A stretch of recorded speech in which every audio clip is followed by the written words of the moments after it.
자, 사사기 10장 말씀입니다. 먼저 9장의 말씀, 아비멜렉, 기드온의 아들 아비멜렉의 이야기를 통하여서 이제 조금 전에 기도하면서 우리가 함께 나눈 것처럼 아비멜렉과 세겜에 있는 사람들은 자신들이 가진 것, 내가 해야 할 것이 무엇인지를 잘 몰랐어요. 내가 나무라는 걸 모른 거죠. 그죠? 우리가 그 요즘 노래 있잖아요. 반딧불. 네, 내가 뭔지 알아야 되는데 내가 누군지를 모르는 사람들이 너무나 많이 있었다라고 하는 거죠. 나의 가진 것이 무엇인지 아는 거 굉장히 중요합니다. 동시에 내가 가진 것으로 어떻게 하나님께 영광 돌릴 수 있는지 아는 사람이 이 땅을 지혜롭게 살아갈 수 있고요. 그것을 아는 사람이 올바른 목적을 향하여서 걸어갈 수가 있는 거예요.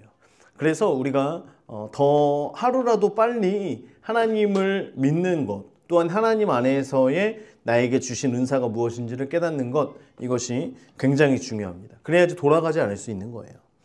자, 아비멜렉은 그렇게 그의 인생을 이제 마무리하게 되고요. 그래서 요담의 예언, 그 저주가 임하게 되죠. 자, 오늘은 10장 말씀인데요. 10장 말씀을 보면 먼저 밑줄을 네모를 치도록 하겠습니다. 1절에서 2절까지 네모를 치시고요.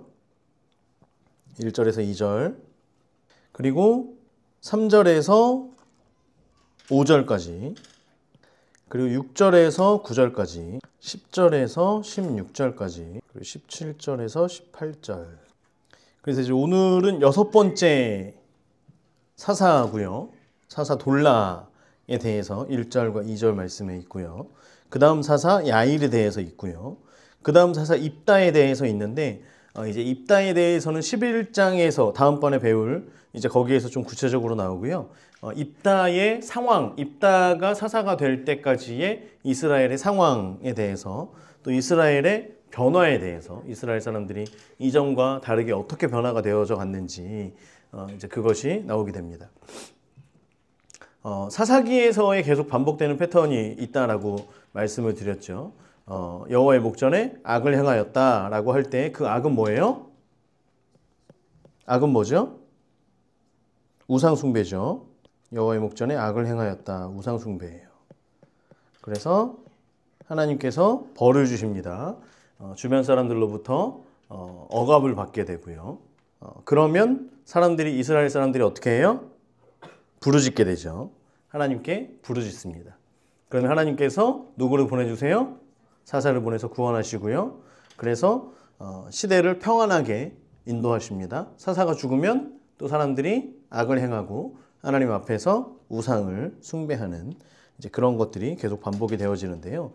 오늘 말씀에 보면 사사 돌라와 야일에 대해서 이제 나와 있는데 이 두 사람에 대한 신학적 의견들이 굉장히 많이 있습니다.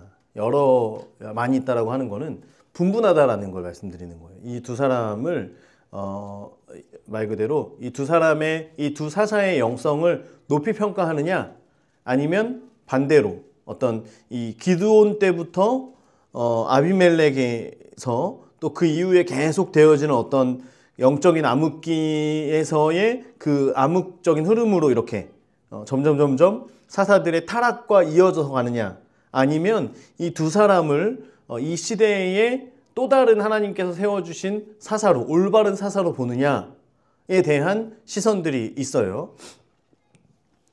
저도 이전에는 이 두 사람에 대하여서 돌라에 대해서는 특별히 큰 의견은 없습니다. 그런데 이제 야일에 대해서는 여러 가지 의견이 있지만은 이 두 사람을 이 시대 가운데에서 하나님께서 세워주신 사람이라는 관점으로 우리는 보는 거예요. 이제 그렇게 지금 성경을 보도록 할게요. 자, 먼저 1절과 2절 말씀 보겠습니다. 1절, 아비멜렉의 뒤를 이어서, 아비멜렉이 이제 죽죠. 그리고 뒤를 이어서 이사갈 사람 밑줄 그세요. 인물로 밑줄을 긋겠습니다. 이사갈 사람, 도도의 손자, 부하의 아들, 누구? 돌라에는 동그라미 치고요. 지금 다 녹색으로 쳐주시면 되는 거예요. 이사갈 사람, 도도의 손자, 부하의 아들 돌라. 이제 사사 중에 할아버지까지 나온 거는 돌라가 처음이다. 이제 이렇게 얘기를 하는데요. 왜 이제 그런지에 대해서 이제 한번 보도록 할게요. 먼저 이 돌라라고 하는 이름 옆에다가 돌라의 뜻은 뭐냐면 벌레예요, 벌레. 돌라 뜻이 뭐라고요? 벌레라고 하는 뜻입니다. 여러분 자녀들의 이름을 지을 때 굉장히 많이 고민하죠. 네. 그런데 이제 우리나라의 그런 어떤 이름들에 보면 정말 이상한 이름들이 많이 있어요. 마치 정말 술에 한껏 취해서 했나? 아니면 이 아이가 평생 사람들로부터 놀림을 받으라고 했나? 이제 이런 이름들이 굉장히 많아요. 그런데 벌레라고 하는 이름을 자녀에게 지어줬다라고 하는 것은 사실은 이제 이때에 벌레라고 이름을 지을 법한 사람들은 어떤 사람들이 있냐면 종들. 그래서 그냥 옛날에 뭐 갓난이 뭐 이렇게 이름을 짓는 것처럼 그냥 너는 하등 그냥 너의 인생은 그냥 평생 종으로 살아가는 그런 인생에 불과해. 너는 그냥 너의 인생은 별 볼 일 없는 인생이야 라고 아예 이렇게 부모가 아기 태어날 때부터 그렇게 짓는 이름에 불과할 수 있다라고 하는 거예요. 그래서 벌레라고 하는 이름을 지었어요. 누가 딱 들었을 때 돌라 그러면 노예인가 보다 라고 생각을 할 수 있는데요. 자, 창세기 46장 13절에 보면요. 여기 있습니다. 같이 읽어볼게요. 보이시나요? 잘 안 보이시나요? 보이세요? 네, 같이 한번 읽어보겠습니다. 시작. 이사갈의 아들은 돌라와 부하와 욥과 시므론이요 라고 기록되어 있습니다. 자, 이사갈 지파의 사람이에요. 이사갈 지파 사람. 이사갈은 여기 위쪽에 있습니다. 이쪽이에요. 위쪽에서 있는 이사갈 사람인데 이사갈 사람의 아들들은 돌라와 부하와 욥과 시므론이요. 그러면 이때 창세기에 이사갈의 아들 중에 돌라라고 하는 아들이 있었다라고 하는 거예요. 자, 이스라엘 사람들이 이름을 지을 때 이제 부모와 어떤 조상들의 이름들 가운데에서 그 지파에 흐르는 이름이 있다라고 말씀을 드렸었죠. 그러면 이사갈과 그의 아들들 또는 그의 자손들 중에서 어떤 이름을 따라서 짓느냐면 본받을 만한, 본받고 싶을 만한 사람 또는 내 자녀가 우리 조상들 중에 이런 큰 사람이 있어. 이런 어떤 위대한 사람이 또는 하나님 앞에 이런 삶을 살았던 사람이 있어. 이런 본받고 싶은 이런 사람의 이름을 갖다가 붙이게 되는 거예요. 그러니까 이 돌라라고 하는 이름은 이사갈 지파에 있는 이름 중에 하나는 분명한 거예요. 자, 그러면 보세요. 욥기 25장 3절에서 6절에 보면 그의 군대를 어찌 계수할 수 있으랴. 그가 비추는 광명을 받지 않은 자가 누구냐. 그런즉 하나님 앞에서 사람이 어찌 의롭다 하며 여자에게서 난 자가 어찌 깨끗하다 하랴. 보라, 그의 눈에는 달이라도 빛을 발하지 못하고 별도 빛나지 못하거든. 하물며 구더기 같은 사람, 벌레 같은 인생이랴. 여기에서 벌레가 돌라예요. 자, 하나님을 제대로 만난 사람은 우리는 한낱 벌레 같은 존재라는 걸 깨닫게 됩니다. 하나님을 진짜 경험한 사람은요, 겸손할 수밖에 없게 되는 거예요. 그래서 이사갈 지파들 중에서 이사갈은 그의 자녀의 이름을 돌라라고 이름을 붙이면서 우리는 하나님 앞에 벌레와 같은 존재입니다. 나는 하나님이 없으면 아무것도 아니고 하나님 앞에 우리를 보았을 때에 나는 이런 하찮은 존재에 불과합니다 라고 하는 이름을 지은 거예요. 그래서 이 이름을 지을 수 있다라고 하는 전제는 무엇이냐면 하나님을 경험했다 안 했다? 경험했다는 거예요. 하나님을 경험한 사람만이 우리가 하나님 앞에 겸손해질 수 있는 거예요. 여러분, 하나님을 안 믿는 사람들은 얼마나 당당해요. 그죠? 세상 그렇게 당당한 사람들이 없어요. 하나님이든 부처님이든 누구든 그냥 너무나 당당하고 너무나 자신 있어요. 그런데 그런 사람들이 하나님을 경험하고 나면 얼마나 겸손해지는지 몰라요. 하나님을 진짜 만난 사람들은 겸손해질 수밖에 없다라고 하는 거죠. 그래서 하나님을 만나면 내가 보이는 거고요.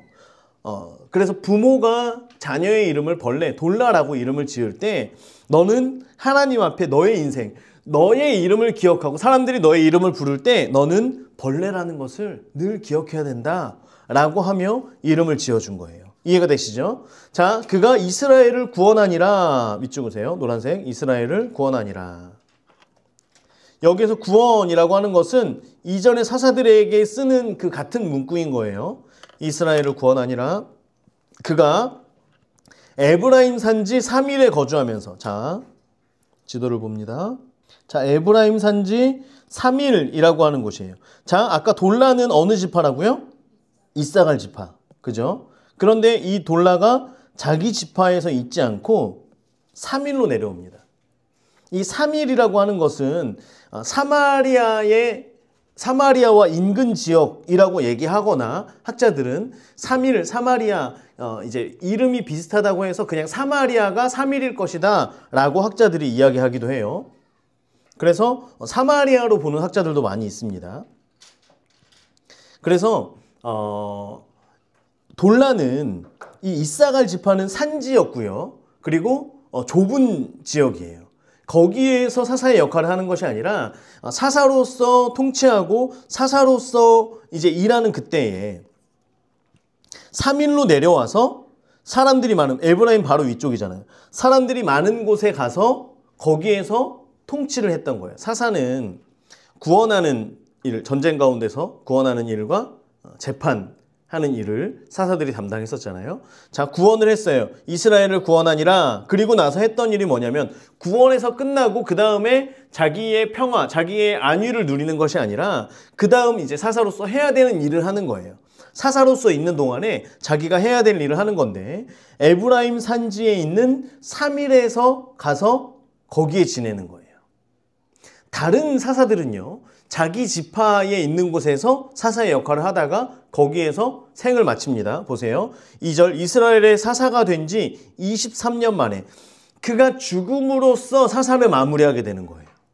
어떤 정년이 있는 게 아니었어요. 사사를 마무리하는, 돌라가 사사를 마무리하던 때는 그가 죽음으로 인하여서 그의 사사를 마무리하게 됩니다. 23년 동안 평안했던 거예요.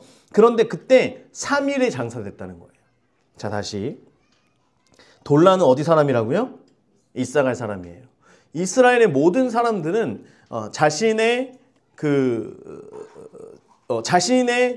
장사되어지는 그 땅이 다 따로 있어요. 그래서 그 사람들이 죽으면 아브라함의 자손들은 어디에서 살더라도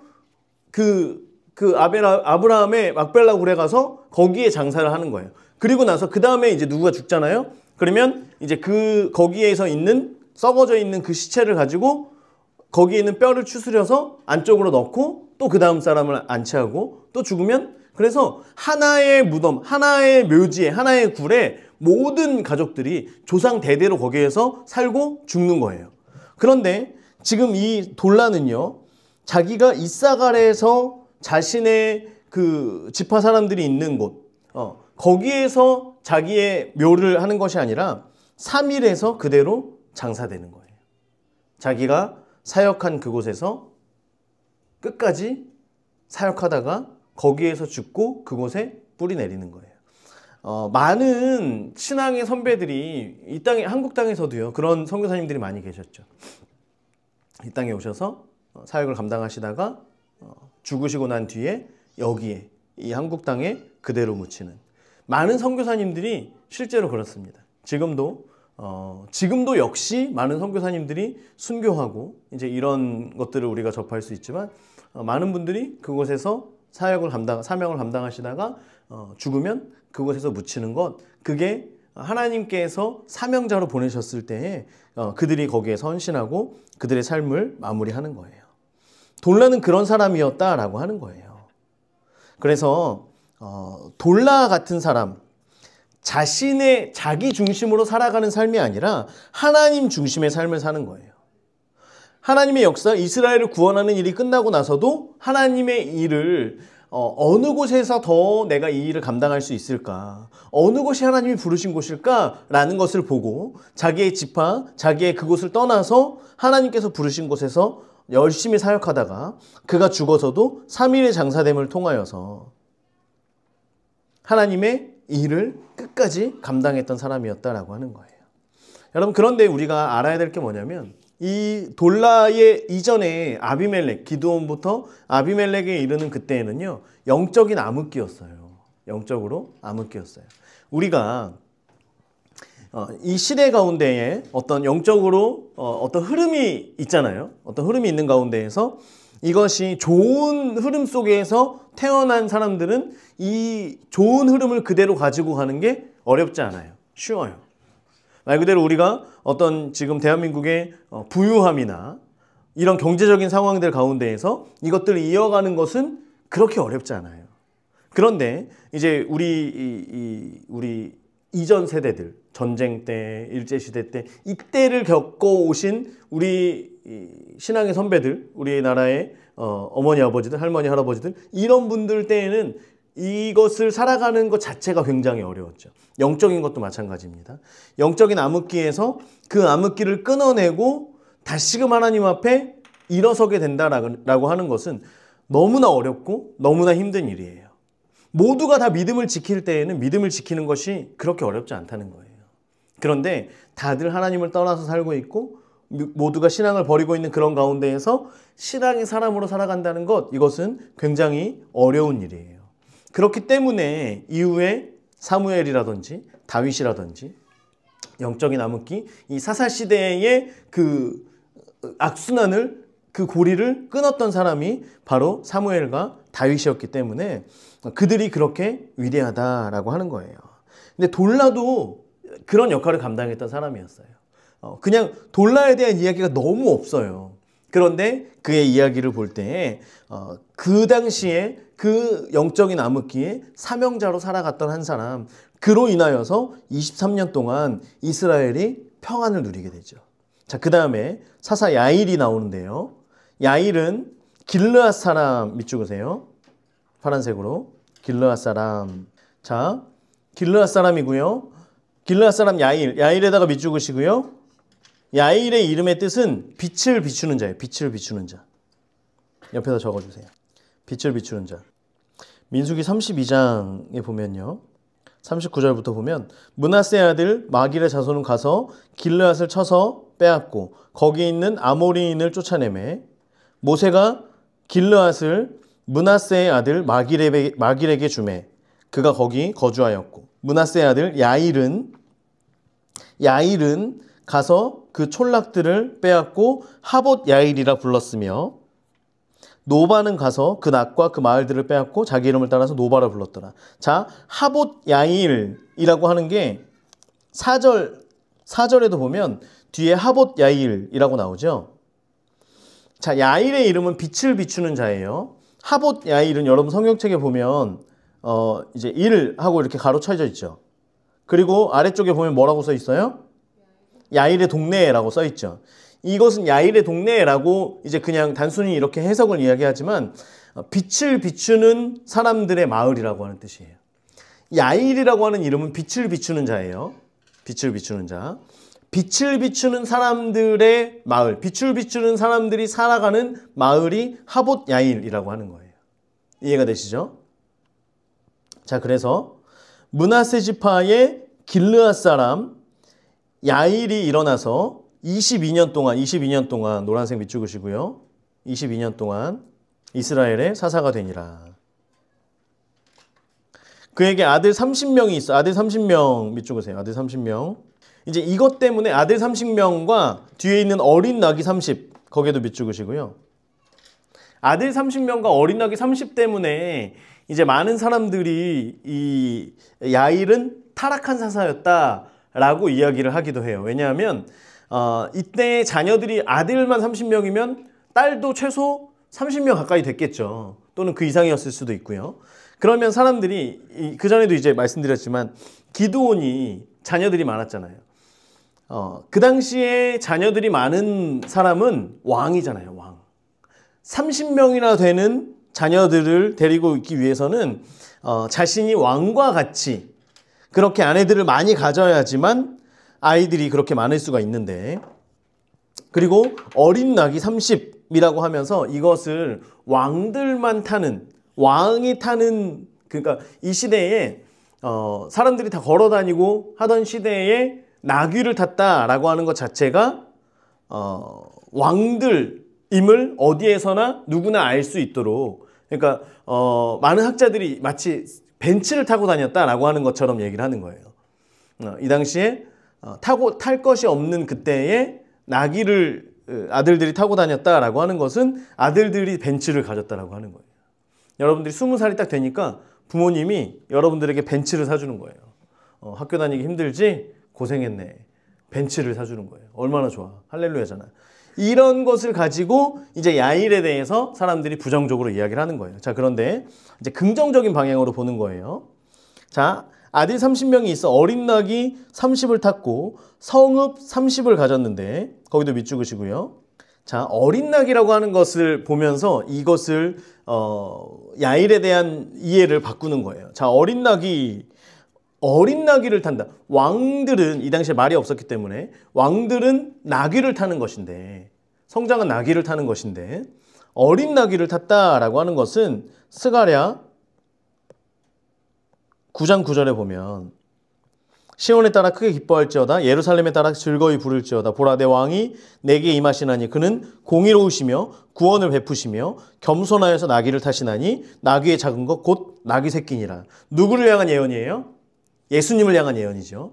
예수님께서 어린 나귀 새끼를 탔다라고 하는 것은 무엇으로 표현이 되는 거예요? 무슨 왕? 겸손의 왕이에요. 겸손의 왕. 어린 나귀. 아무도 타지 않은 그 나귀를, 어미 나귀나 이제 이런 다 큰 나귀를 타는 게 아니라 어린 나귀를 탔다라고 하는 것은 겸손의 왕이에요. 어른들이 어린 나귀 새끼를 탄다라고 하는 것은 그냥 올라타서 사람들 위에 군림하는 게 아니라 오히려 나귀를 타면서 더 낮아지는 거예요. 이해가 되시죠? 어린 나귀를 우리가 아이들, 동생들 등에 탄다고 생각을 해봐요. 얼마나 힘들고 그거를 타는 것 자체가 굉장히 불편하고 어려운 일이잖아요. 높은 말, 성인 말, 큰 말을 타는 게 아니라 어린 나귀를 타면서 다리가 질질질 끌릴 정도로 그 나귀를 타면서 가는 거예요. 이것은 겸손의 왕으로 오신 예수 그리스도를 얘기하는 거고요. 그렇기 때문에 이제 부모가 야일이라고 하는 이름을 지었을 때 너는 어떤 자로 살아라? 어떤 사람으로 살아라? 빛을 비추는 사람으로 살아야 된다. 늘 기억해라. 빛을 비추는 자의 삶을 살아야 돼. 아들들을 두면서 어린 나귀를 타도록 만들면서, 또한 그 성읍들이 30개가 성읍이 있었는데 그게 길르앗 땅에 있었고 오늘까지 하봇 야일이라고 불렀대요. 빛을 비추는 자들의 마을, 아들들이 있는 그곳에, 자 다시요, 죄송해요. 야일이 아들들을 향하여서 성읍들을 다 다스리고 그 성읍에 가서 이제 살아가도록 한 거예요. 그러면서 이제 그 지역들, 그곳의 이름들을 하봇 야일이라고 불렀대요. 여기서의 하봇 야일이라고 하는 것은 3인칭 복수의 표현이에요. 이건 무슨 말이냐면 길르앗에 사는 사람들이 이 사람들을 하봇 야일이라고 부른 거예요. 다른 사람들이 우리를 보면서 그리스도인이라고 부르는 거예요. 이해가 되시죠? 하나님의 빛을 비추는 사람들이라고 하면서 그 사람들을 부르는 거예요. 그런데 그 사람들은 특별히 사람들이 볼 때 어린 나귀를, 불편한 나귀를 타고 다니는 사람들이에요. 야일은 자신이 빛을 비추는 자의 삶을 살아야 된다라고 하는 것을 알고 있었고, 사사가 되어서 어떻게 보면 힘을 가질 수 있었음에도 불구하고 자기가 해야 될 것은 무엇이냐면 이 신앙의 유산을 흘려보내는 거예요. 또한 이것이 나에게로서 끝나는 것이 아니라 이 신앙의 유산이 자녀들을 향하여서, 그런데 지금 이 시대에는 하나님 앞에서 하나님 뜻대로 살아가는 사람들이 많을 때예요, 적을 때예요? 적을 때였죠. 그러니까 자녀들을 많이 낳는 거예요. 자녀들을 많이 낳고 그 자녀들과 함께 빛을 비추는 자의 삶을 살기 위하여서 노력하는 거예요. 특별히 자녀들을 향하여 너희는 어린 나귀를 타야 된다. 어린 나귀를 타라. 늘 어떻게 되라? 겸손하여라. 늘 겸손하여서 그러한 빛을 비추는 자의 삶을 살아야 된다라고 가르친 거예요. 그래서 이 아들 세대들까지 함께 하나님 나라를 세워가는 빛을 비추는 일을 감당했던 사사였다라고 하는 거예요. 단순히 우리가 하나님의 일을 한다라고 할 때 교회에서도 보면 대개는 우리 어떤 어른들끼리 비슷한 연배끼리는 어떤 사역들이 잘 이루어지는데 다음 세대들과 같이 동역하는 사역들은 잘 이루어지지 않는 경우들이 많이 있거든요. 그러니까 무언가 교회에서 어떤 일들을 할 때에 교육부서 자녀들은 자녀 세대에 해당되는 일들을 하게 되고 배우는 일 또는 그 어떤 아이들의 일들을 하게 되고 어른들은 어른 세대의 일들을 하는 것이 일반적인 것인데 그게 아니라 함께 동역하는 거예요. 함께 중보할 때는 함께 모여서 똑같이 기도하는 거예요. 함께 하나님 앞에 헌신해야 될 때는 자녀, 부모가 아니라 다 같이 하나님의 나라를 세워가는 거예요. 우리가 나는 이렇게 할 거야, 너는 이렇게 해가 아니라 함께 이루어가는 게 하나님 나라라고 하는 거예요. 하나님께서 우리에게 사명을 주셨을 때에 우리는 세대를 초월해서 함께 동역해야 할 사명과 의무가 있다라고 하는 거예요. 그렇게 볼 때 야일은 하나님 앞에 자신의 이름답게 또한 하나님께서 자신을 사사로 세우신 그것다운 삶을 그는 살아갔다라고 하는 것입니다. 자, 그래서 이제 부정적인 것은 이제 아까 말씀드린 그런 거예요. 아들이 30명이기 때문에 이 사람이 왕 노릇한 거 아니냐. 왜냐하면 기드온을 봤기 때문에. 기드온이 어떻게 왕처럼 살아왔는지를 이미 알고 있기 때문에 그렇게 살아간 것 아니겠느냐라고 하면서 이야기합니다만 그렇게 해석되는 것보다는 지금 말씀드리는 것처럼 그들의 이름에 맞게. 왜냐하면 그 외에 다른 이야기들이 없어요. 단순히 이 사람들이 그렇게 하면서 하나님 나라를 세워갔고 또한 이 두 사람이 합쳐서 다스렸던 돌라와 야일이 다스렸던 그 기간이 23년, 22년 총 45년의 기간들을 하나님께서 주신 사명을 감당했던 그런 사람들이었기 때문에 그 위에 아비멜렉이 자기가 스스로 왕이 돼서 군림하고 왕으로서 살다가 죽은 기간은 3년밖에 안 돼요. 3년. 우리가 배웠잖아요. 3년밖에 안 됩니다. 그렇게 살인을 일으키고 그렇게 자기가 왕이 되고 싶었지만 꼴랑 3년하고 자기도 예언대로 죽게 돼요. 그런데 이제 돌라와 야일이 다스렸던 그 기간들과 이런 것들을 볼 때에 하나님의 주신 사명을 잘 감당한 사람들이다 라고 볼 수 있는 거죠. 자, 그 다음에 이제 입다에 대해서 6절부터 시작이 됩니다. 자, 6절 앞에다가 범죄라고 적어주세요. 범죄. 자, 이제 다시 악순환이 시작되는 거예요. 이 야일이 그렇게 했음에도 불구하고 다시 악순환이 시작됩니다. 자, 이스라엘 자손이 다시 여호와의 목전에 악을 행하여 노란색 악에다가 주황색으로 동그라미 쳐주시고요. 앞에서도 설명드렸었는데 여기에서의 악은 그 악이에요. 그 악. 그냥 그 악 이게 아니라 그 악. 그 악이라고 하는 건 뭐예요? 어떤 악을 행한 거예요? 우상숭배죠. 거기다가 우상숭배라고 적어주세요. 자, 그리고 이제 녹색으로 밑줄 긋습니다. 녹색으로 바알들, 아스다롯, 아람의 신들, 시돈의 신들, 모압의 신들, 암몬 자손의 신들, 블레셋 사람들의 신들. 총 몇 개예요? 바알들, 아스다롯, 아람의 신들, 시돈의 신들, 모압의 신들, 암몬 자손의 신들, 블레셋 사람의 신들. 몇 개예요? 7개. 이 성경에서 7이라는 숫자가 나오면 완전한 거예요. 그러니까 이 이스라엘 사람들이 다시 악을 행했는데 우상은 다 섬겼다는 거예요. 이해가 되시죠? 그래서 이제 이 7신을 섬겼다라고 하면서 얘기를 하는 거예요. 그래서 이제 이 중에는 예를 들면 자, 모압의 신들은 그모스예요. 모압의 신들의 이름은 그모스고요. 암몬 자손의 신들의 이름은 몰렉이에요. 그런데 그모스와 몰렉은 같은 신이에요, 사실은. 그모스와 몰렉은 죽음의 신이에요. 동일한 신이에요, 동일한 신. 그런데 암몬 사람들이 섬기면 그 신을 뭐라고 불러요? 몰렉이라고 부르고, 모압 사람들이 그 신을 부르면 그모스라고 부르는 거예요. 이해가 되시죠? 사실은 같은 신이에요, 같은 신. 그래서 죽음의 신이고 전쟁의 신이에요. 그래서 몰렉 신에게는 인신제사를 드렸죠. 자기 아들 갓난 아기를 몰렉에게 인신제사로 드립니다. 그래서 전쟁에서 이기게 하는 전쟁의 신이라고 부르기도 하는데요. 어쨌든 이제 여기에서 7신을 다 섬긴 거예요. 그래서 여호와를 버리고 그를 섬기지 아니하므로 7절, 8절, 9절에다가 이렇게 해주세요. 7, 8, 9 이렇게 해주시고요. 앞에다가 징계라고 적어주세요. 징계. 여러분, 이스라엘은요, 하나님께서 이스라엘과 함께 하시는 한 이스라엘을 이길 수 있는 자가 있어요? 없어요? 없어요. 하나님께서 함께 하시는 한. 그런데 하나님께서 이스라엘에게 진노하셔서 이스라엘을 떠나시면, 이스라엘을 버리시면, 이스라엘은 아무리 작은 그런 사람들, 아무리 작은 수의 전쟁에서도 질 수밖에 없는 게 이스라엘이라고 하는 거예요.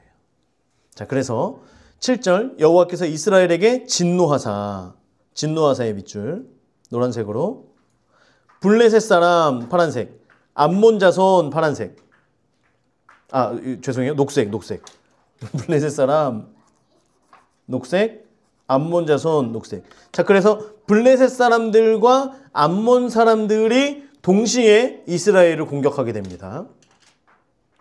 더 큰 징계가 찾아오는 거예요. 파시메에다가 동그라미 쳐주세요. 파시메 주황색으로 하세요. 하나님 색깔 주황색. 파시메. 하나님께서 그들 손에 파시는 거예요. 그들 손에 파시면 반드시 넘어갈 수밖에 없습니다. 그 해에 하나님이 그들을 진노하셔서 그들을 파시니까 그것이 몇 년 뒤에 다른 때 일어나는 게 아니라 바로 그 징계가 임하는 거예요. 그 해에, 그것도 주황색으로 쳐주세요. 그 해에 그들이 요단강 저쪽 길르앗에 있는 아모리 족속의 땅에 있는 모든 이스라엘 자손을 쳤으며 18해 동안 억압하였더라. 노란색.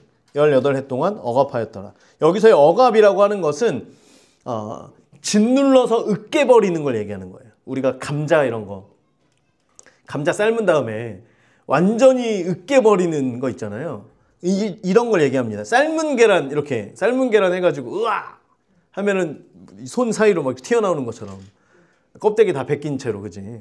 이거를 여기에서 억압이라고 하는 표현이 이제 짓눌러서 으깨다라고 하는 그런 표현이고요. 자, 9절, 암몬 자손이 또 요단을 건너서 유다와 베냐민과 에브라임 족속과, 암몬 자손이 요단을 건너서 밑죽으시고요. 지금 아까는 7절에서 보면 블레셋 사람들과 암몬 자손의 손에 그들을 파셨다라고 했죠. 블레셋 사람들과 암몬 자손이 먼저 이스라엘을 친 거예요. 그리고 나서 지금 이 입다 때에 지금은 이제 암몬 자손이 이들을 억압하고 이들을 착취하는 그때인 거예요. 블레셋은 언제냐? 나중에 나올 삼손 때에 이제 있는 겁니다. 그래서 이스라엘 사람들이 7신 모든 신들을 다 섬겨버렸을 때, 그때 하나님께서 파시는데 그것이 암몬과 블레셋으로 나눠지면서 동시다발적인 것과 또한 이 일부를 통하여서 암몬에게 지금 이런 어려움을 당하게 하시는데요.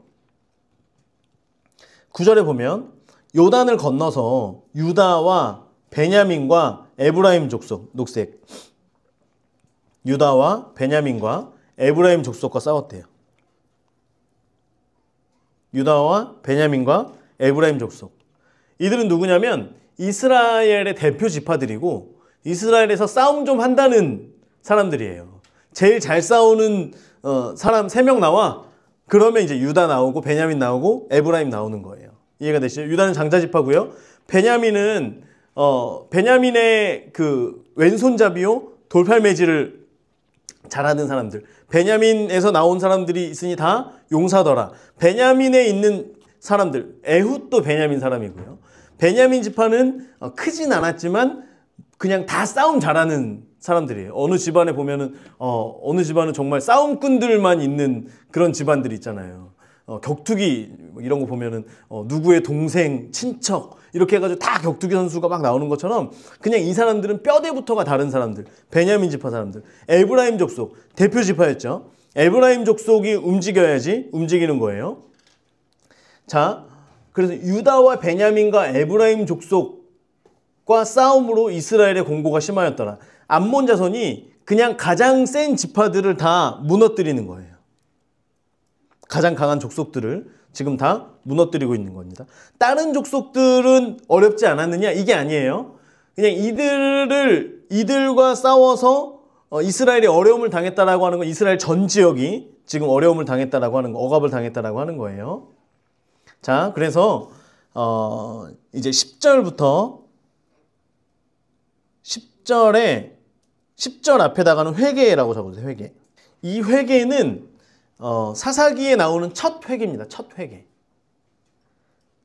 회개라고 하는 우리가 죄를 지었습니다. 다른 때는 그냥 계속 울어요. 그런데 처음으로 우리가 죄를 지었습니다. 우리가 범죄했습니다. 라고 처음으로 말하는 거예요. 자, 얼마나 힘들었으면 이스라엘 자손이 여호와께 부르짖어. 노란색 여호와께 부르짖어. 여기서의 부르짖다라고 하는 것은 울부짖는 거예요.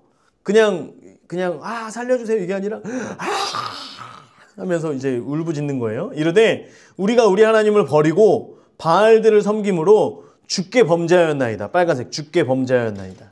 기적이 일어난 거예요. 회개하지 않던 사람들에게 기적이 일어난 거예요. 11절에서 14절을 주황색으로 여러분 주황색이나 만약에 주황색으로 여러분 그 네모를 치셨으면 다른 색깔로 네모를 쳐주세요. 다른 색깔로 쳐주세요. 11절에서 14절 11절에서 14절을 네모 쳐주시고요. 자, 여호와께서 이스라엘 자손에게 이르시되 내가의 주황색 이거예요. 만약에 하나님께서 선지자를 보내서 이스라엘 자손에게 말씀하셨다. 그러면 여호와께서 말씀하시기를 이제 이렇게 하는데 여호와께서 이스라엘 자손에게 이르시되 내가라고 하는 건 여호와의 사자가 와서 직접 이제 여호와 하나님으로서 여호와의 사자가 말하는 거예요. 그전에도 말씀드렸다시피 하나님께서 직접 임하신 거예요. 어떤 예수 그리스도의 모형으로 이제 말씀하시는 거예요.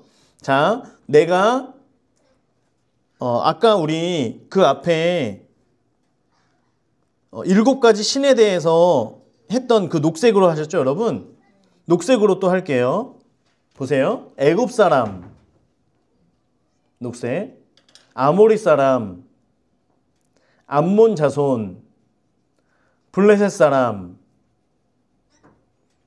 사람에게서 노란색 너희를 구원하지 아니하였느냐. 또 시돈 사람 녹색, 아말렉 사람, 마온 사람에다가 옆에 미디안이라고 쳐주세요. 마온은 미디안입니다. 미디안 사람이에요. 너희를 압제할 때 너희가 내게 부르짖음으로 내가 너희를 그들의 손에서 구원하였거늘. 노란색 구원하였거늘. 자, 애굽 사람 하나, 아모리 사람 둘, 암몬 자손 셋, 블레셋 사람 넷, 시돈 사람 다섯, 아말렉 사람 여섯, 마온 사람 일곱. 이 사람들로부터 내가 너를 구원하지 않았느냐? 일곱은 아까 뭐라 그랬어요? 네, 완전한 수예요. 하나님께서 완전히 언제나 항상 너희를 구원했다. 맨 처음 애굽에서 출애굽할 때 애굽에서부터 계속해서 가나안 땅에서도 여러 가지 압제들 가운데서도 내가 너를 계속해서 구원했다. 항상 너를 구원했다. 그런데 13절 너희가 노란색 나를 버리고 다른 신들을 섬기니. 그리고 주황색으로 쳐주세요. 내가 다시는 너희를 구원하지 아니하리라. 내가 항상 너희를 구원했는데 너희는 이제 완전히 나를 등지고 떠나버리지 않았냐. 이제는 섬길 수 있는 모든 신을 다 섬기지 않았냐. 그러니까 이스라엘이요. 이 일곱 신을 다 섬겼다. 이제 그 아까 어디죠? 6절 말씀에서 일곱 신을 다 섬겼다라고 하는 건 이거예요. 아까 말씀드렸죠. 암몬이 몰렉을 섬기면 같은 신인데도 똑같이 섬기는 거예요. 그러니까 이 신들 사이에서는 서로 중복되는 신이 굉장히 많아요. 특별히 이제 바알 같은 신은요, 거의 대부분 그 족속마다 다 있어요. 천둥의 신, 토르 말고 바알의 바알. 바알이 그냥 지파가 아니라 그 족속들마다, 민족들마다 다 있어요. 그러면 이스라엘 사람들이 이 신을 섬겼다라고 하는 건 뭐냐면, 여기서 섬기는 신이랑 여기서 섬기는 신이랑 사실은 같은데도 이스라엘 사람들은 다 섬기는 거예요. 다. 바알이라고 부르는, 또 비슷한 이름으로 부르는 어떤 다른 것이 있어도 이 사람들은 오히려 자기네 신들을 중심으로 해서 섬기는 거예요.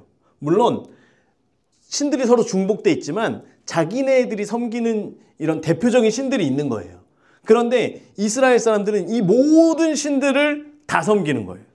그래서 이 신을 섬겼다가 비가 안 오거나 그러면 또 똑같은 바알인데도 불구하고, 야, 너희들이 섬기는 천둥의 신 어딨어? 가서 또 섬기는 거예요.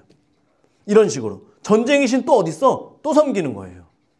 왜 이스라엘 사람들이 그렇게 했느냐? 전에도 말씀드렸는데, 하나님께서는 계명이 있어요. 하나님의 말씀을 지키고 그 말씀에 순종하면 하나님께서 구원을 이루세요.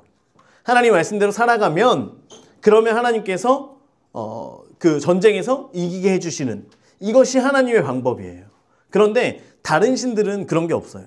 그냥 섬기기만 하면 되는 거예요. 그냥 믿기만 하면 되는 거예요. 믿는다라고 하는 것은 그냥 이 신에게 가서 바칠 것을 바치고 어떤 쾌락적인 이런 일들을 하고 이것을 섬기는 데 있어서 아무런 불편함이 없는 거예요. 하나님을 섬기는데, 우리가 하나님을 여러분들 한번 생각해 봐요. 예수님을 믿기 전과 예수님을 믿고 난 뒤에 솔직히 생활은 언제가 더 편해요? 예수님을 믿기 전에. 그잖아요. 예수님을 믿기 전에 술을 먹든 담배를 피든 아니면 다른 무언가를 하든 아무도 뭐라고 하지도 않고요. 마음속에 찔림도 별로 없어요. 그런데 예수님을 믿고 나서 우리가 이것이 죄라는 것을 아는 순간 성령님으로부터 이것이 마음속에 찔림으로 다가오기를 시작해요. 그럼에도 불구하고 우리는 죄를 짓고 살아가지만, 그럼에도 불구하고 내 속에는 계속 성령님께서 콕콕콕콕 찌르고 계세요. 그죠?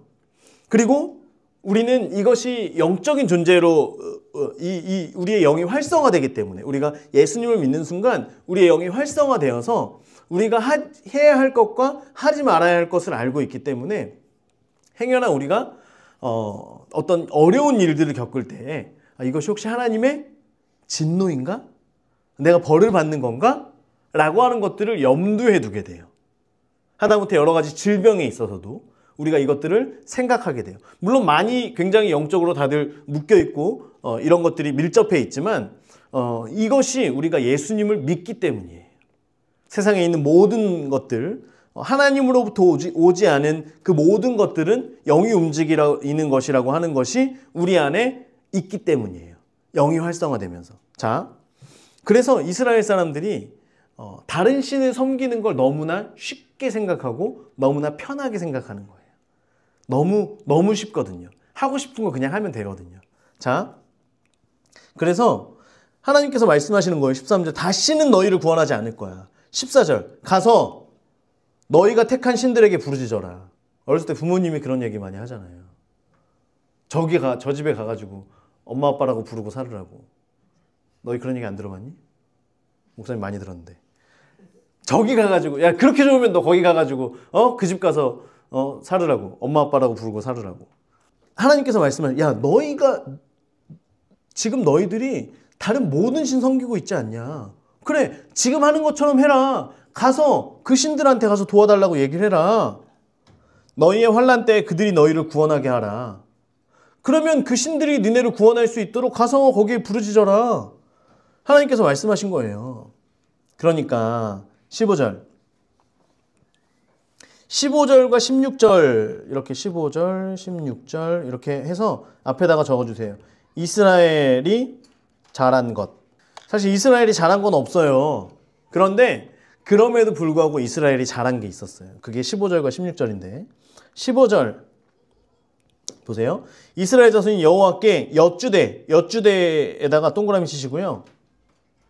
물어보는 게 아니에요. 물어보는 게 아니라 계속 말하는 거예요. 계속 말하는 거예요. 계속 말하는 거예요. 엿주대에다가 옆에다 이렇게 쭉 그어주시고 계속 말함. 계속 말하는 거예요. 뭐라고 말해요? 우리가 범죄였습니다. 계속 말하는 거예요. 사실 할 말이 없잖아요. 이스라엘 사람들이 무슨 핑계가 있고 뭐 할 말이 있겠어요. 그런데 이 사람들에게 회개가 임하니까 내가 죄인입니다. 내가 잘못했습니다. 내가 범죄하였습니다. 이것이 이루어지는 거예요. 우리가 범죄하였사오니 빨간색이나 뭐 이런 걸로 그어주세요.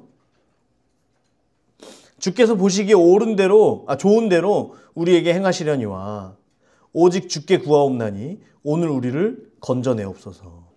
아까 얘기했죠. 너 저 집 가가지고 엄마 아빠라고 부르고 살아. 그래서 저는 어떻게 했다 그랬어요? 그래요. 그러면 잘 됐네. 그래서 나가는 게 아니라 어떻게 해야 돼요? 아니에요, 엄마 아빠 잘못했어요. 그죠? 이게 있어야 된다는 거예요. 이스라엘 사람들이 하나님께서 말씀하셨잖아요. 야, 내가 그렇게 안 할 테니까 너니 가서 네가 섬기는 신한테 가서 구원해 달라 그래. 나는 너 안 도와줄 거야. 나는 안 해줄 거야. 가서 네가 섬기던 신들한테 가. 이렇게 했는데 이스라엘 사람들이 포기하지 않은 거예요. 그래서 15절 앞에다가는 포기하지 않음. 이스라엘 백성들이 잘한 거. 첫 번째가 포기하지 않은 거예요. 두 번째가 16절. 자기 가운데에서 회개는요. 말로 하는 게 아니에요. 회개는 말로 함과 더불어서 뭐 하는 거예요? 행동하는 거예요. 16절. 자기 가운데서 이방신들을 제하여 버리고 빨간색 여호와를 섬김에 이방신들을 제하여 버리고 여호와를 섬김에. 그래서 두 번째로 잘한 건 뭐예요? 이방신을 제한 거예요. 말로만 한 게 아니라 가서 산당들을 다 무너뜨리고 섬기던 것들을 다 버리고 그리고 여호와를 섬겼다라고 하는 건 뭐예요? 우리 주일에 계속 요즘에 하고 있죠. 하나님께 예배드리는 것이 사라지면 죄가 넘어갈 수 있어요? 없어요? 없어요. 하나님 여호와를 섬긴다라고 하는 건 다시금 하나님 앞에 나와서 제사를 드리는 거예요. 다시금 하나님 앞에 나와 예배를 드리는 거예요. 그러면 우상을 섬기고 그들이 타락함으로 그 죄들이 이제는 넘어갈 수 있어요? 없어요? 있죠. 넘어가게 되는 거예요. 넘어가니까 여호와께서 이스라엘의 곤고로 말미암아 마음에 어떻게 하셨다고요? 근심하시니라. 주황색으로. 근심하시니라. 여기서 근심이라고 하는 뜻은 뭐냐면 애가 닳는 거예요. 애닳다 그러잖아요. 참을 수가 없는 거예요. 애가 너무 닳아서 이 속에서 참을 수가 없는 거예요. 하나님 마음에 괴로움이 찾아오기를 시작하는 거예요. 너무나 이 우상 숭배하는 것이 너무나 싫고 나를 떠나서 모든 신을 섬기는 것이 너무나 싫고 정말 이제는 너희를 구원해 주는 것이 너무나 싫어. 가서 너희들 마음대로 살아. 너희들 하고 싶은 대로 다 살아. 가서 거기서 구해달라 그래. 그런데요. 이스라엘 사람들이 여기에서 그치는 것이 아니라 아닙니다. 하나님 우리가 범죄하였습니다. 라고 하면서 막 울면서 부르짖으면서 우상 산당을 다 제하고 다시 하나님 앞에 나와서 울면서 다시 제사를 드리고 다시 예배를 회복하려고 하는 거예요. 그러니까 하나님께서 마음속에 너무 기쁘심과 동시에 이제는 애가 닳는 거예요. 마음속에 근심하시는 거예요. 자, 17절. 그때 암몬 자손이 모여서 길르앗에 진을 쳤으므로. 여러분 지도를 보면요. 이 요단강 동쪽으로 암몬 자손이 길르앗에 진을 칩니다. 이스라엘 자손도 모여서 미스바에 진을 쳤고 요단강 동쪽에 있는 미스바예요. 미스바에 진을 쳤고 18절 길르앗 백성과 방백들이 서로 이르되 누가 먼저 나가서 암몬 자손과 싸움을 시작하랴. 그가 길르앗 노란색 모든 주민의 머리가 되리라.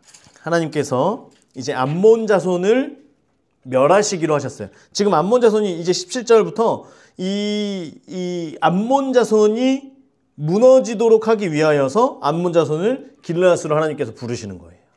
이해가 되시죠? 그리고 이제는 이스라엘 사람들이 가서 미스바에서 싸움을 준비하고 있는데 이때에 싸울 사람, 나갈 사람, 지도자가 있어요, 없어요? 없어요. 없어요. 지도자가 없으니까 사람들이 얘기하는 거야. 야, 누가 나와서 싸울래? 싸우면 네가 우리의 지도자가 될 거야. 그런데 지금 나갈 사람이 있어요, 없어요? 아무도 없는 거예요. 아무도 없는 거예요.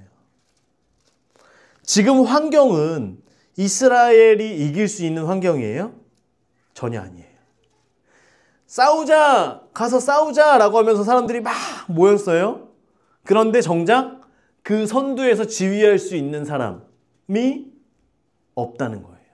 이때의 싸움은 지도자의 싸움이에요. 리더의 싸움이에요. 왕의 싸움이에요. 왕이 죽으면 다 흩어지잖아요. 그래서 먼저 가서 누가 머리를 치느냐, 이것이 가장 중요한 싸움인데 지금 이스라엘 백성들에게는 이 지도자가 아예 없는 거예요. 누가 봐도 이길 수 없는 싸움이 지금 시작이 되는 거예요. 그런데 이 상황 가운데서 하나님께서는 하나님의 택한 사람 한 사람을 세우신다라고 하는 거예요. 자, 여러분 사사기를 우리가 계속 보면요. 사사들과 하나님께서 구원하시는 그 구원의 일들은 될 수 없는 상황 가운데에서 이루어 가십니다. 여러분 하나님은요. 다 모든 것이 다 갖춰져 있고 다 준비되어 있는 가운데에서 역사하시는 것. 그래서 사람들의 행여나 내가 이만큼 준비했으니까 내가 이만큼 그래도 노력했으니까 이것을 통해서 하나님께서 하나님을 드러내려고 하시지 않으세요. 모든 싸움에서 기드온 때도 마찬가지였고요. 에훗 때도 그냥 모든 싸움에서 야 이걸 하셨다고? 야, 이거를 이기게 하셨다고? 이런데 이렇게 하셨다고? 이게 여러분 하나님의 일이라고 하는 거예요. 여러분 이것을 여러분들이 이 하나님께서 행하시는 일이 무엇인지를 알아야 되는 거예요.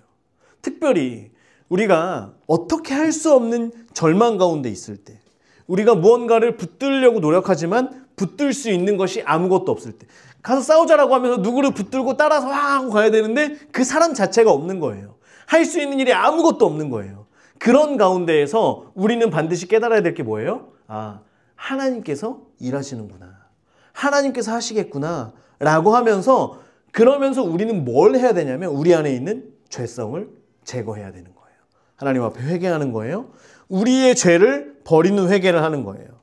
우리가 구원받기 위하여서 내가 해야 될 것이 무엇인가를 반드시 기억하면서 하나님 앞에 나아가는 거예요. 예배가 끊어졌구나. 예배를 회복하기 위하여서 하나님 앞에 나가는 거예요.